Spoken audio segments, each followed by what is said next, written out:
11 steps. It only takes 11 steps to walk from the closet to the bed. This is one of the few things I remember about my childhood home. It was a farmhouse in a remote town located in Ontario. I was taken to that house right after I was born, and I lived there until I turned 9. After that, my family moved to America, where my father opened up a small brewery in Boston. Now I'm 21 years old, and I just moved into my new apartment.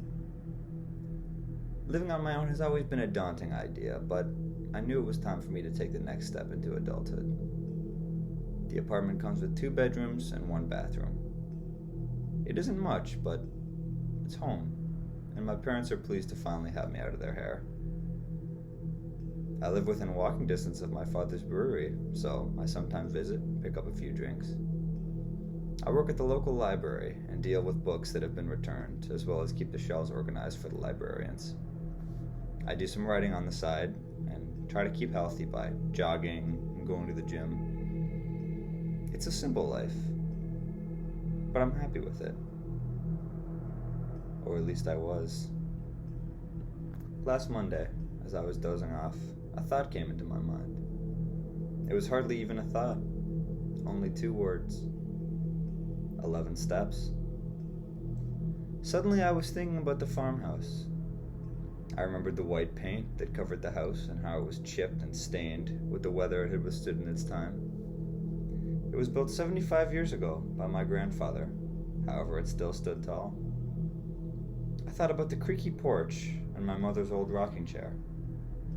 I remembered the huge windows at the front of the house and the smell of my mother's homemade cookies filling the house.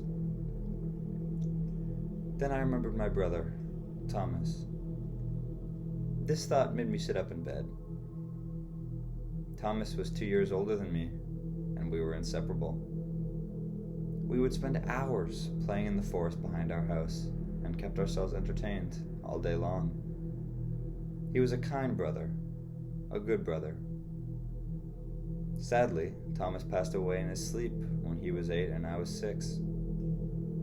They did an autopsy on Thomas, and we were told that he must have had a heart attack due to his weak heart. I was told by my parents when I grew older that Thomas had been taking medication for his heart, and that he died in his sleep because of it. It was a tragedy, but at least it made sense. The problem is, Thomas didn't die from a heart attack. 3 months before he died, he told me there was a witch in our house. She lives in the closet, Teddy, and every time I close my eyes to go to sleep, she tries to come out and kill me. Stop trying to scare me, Thomas, I remember telling my brother. I'm telling the truth. Sometimes she runs to my bed, and sometimes she walks really quietly, like she's trying to sneak up on me. But she always comes, and the only way I can stop her is by opening my eyes before she reaches my bed. Thomas always had such a wild imagination. It wasn't uncommon for him to tell stories like this. That day was different, though. He was really scared. I asked him how he slept, if what he told me was true. He told me she can't get you while you're sleeping. I have to fall asleep before she reaches me. I stay up, making sure she doesn't get me until I can keep my eyes closed, and then I fall asleep, Thomas told me.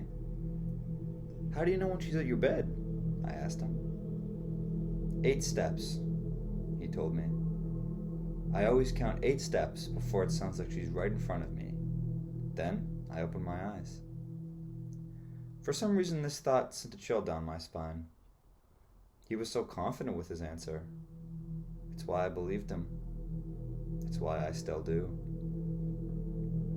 A few days after that conversation, he told me he kept his eyes closed for 1 more second, and now it was 9 steps before the witch attacked him. I asked him if he was going to try for 10 steps, and he shook his head. That was until September 3rd, a week before he died. Teddy, he yelled out at me. The witch takes 10 steps before she attacks you. I counted 10 steps before... He trailed off. Before what, Thomas? I asked him with eyes wide with terror. Before... I felt her breath on my face. Even now, these words haunt me. They haunt me because of what he told me the evening of September 10th. I'm going to count to 11 steps tonight, Teddy. The next morning, he was dead. As I mentioned, my parents were sure he died of a heart attack in his sleep. And for a long time after, I was certain my brother was killed by a witch.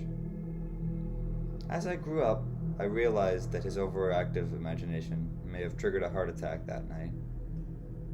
However, 5 days ago that all changed. That night I had fallen asleep thinking about Thomas and the witch that lived in his closet. But right before I drifted off,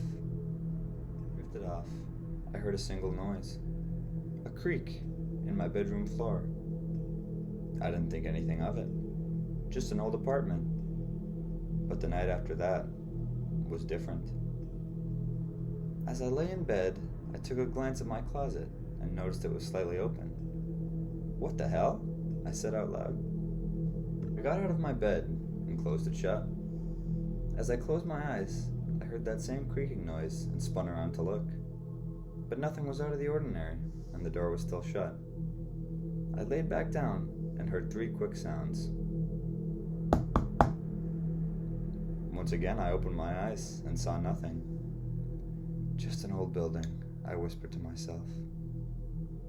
Suddenly, I heard someone sprinting at me from my closet and counted 7 thuds before I jumped up and looked over. There was nothing. And I realized that my brother had been right. That, or I was going crazy. That was 5 days ago. I haven't slept since, and I'm terrified.